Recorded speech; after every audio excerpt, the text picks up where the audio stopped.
છે। વડોદરાના ગોત્રીવાસના રોડ પર આવેલ સ્પ્રિંગ્સ રિટ્રીટના એક ફ્લેટમાં બ્લાસ્ટ થતા એક વ્યક્તિનું કમકમાટી ભર્યું મોત નીપજ્યું। પ્રાપ્ત માહિતી પ્રમાણે ગોત્રીવાસના રોડ પર આવેલ સ્પ્રિંગ્સ રિટ્રીટના ફ્લેટ નંબર 803માં બાથરૂમના ગીઝરમાં આગ લાગતા બ્લાસ્ટ થવાની ઘટના બનવા પામી હતી।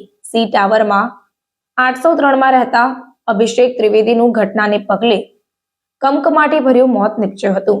બ્લાસ્ટની ઘટનાની જાણ વડોદરા ફાયર બ્રિગેડ તથા ગોત્રી પોલીસ સ્ટેશનની ટીમને કરાતા પોલીસના ઉચ્ચ અધિકારીઓ સહિત પોલીસ કાફલો ઘટના સ્થળે દોડી આવ્યો હતો અને પોલીસની પ્રાથમિક તપાસમાં જાણવા મળ્યું હતું કે બાથરૂમમાં ગીઝર બ્લાસ્ટના કારણે આગ લાગવાનો અનુમાન લગાવવામાં આવી રહ્યો છે।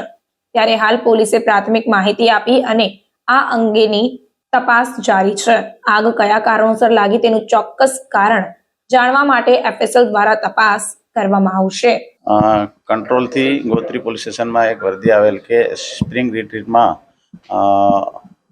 સી ટાવરમાં 803 નંબરમાં આગ લાગેલ છે અને એક માણસ સળગી ગયેલ છે। તે આધારે અહીંયા આવીને તપાસ કરતા 803 નંબરમાં બાથરૂમમાં એક માણસ સળગી ગયેલ હાલતમાં મળી આવેલ છે। આગ કેવા કારણસર લાગેલ છે તે બાબતે એફએસએલ ને કોલ આપેલ છે। જે બાબતે આગળની તપાસ ચાલુ છે।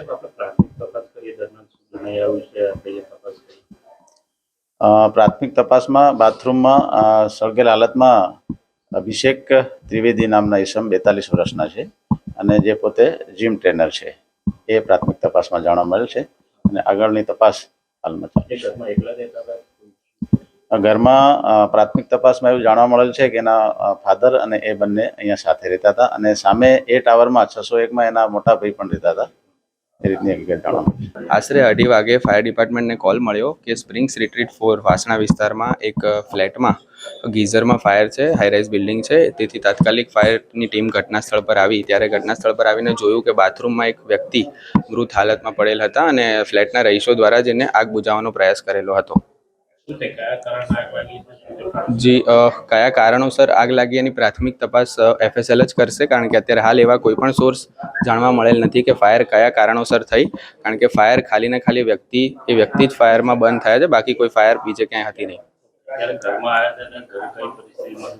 જી ઘરમાં આવ્યા ત્યારે ફ્લેટના રહીશો દ્વારા આગ બુઝાવવાનો પ્રયાસ થઈ ચૂક્યો હતો અને આગને બુઝાવી લેવામાંથી આવી હતી।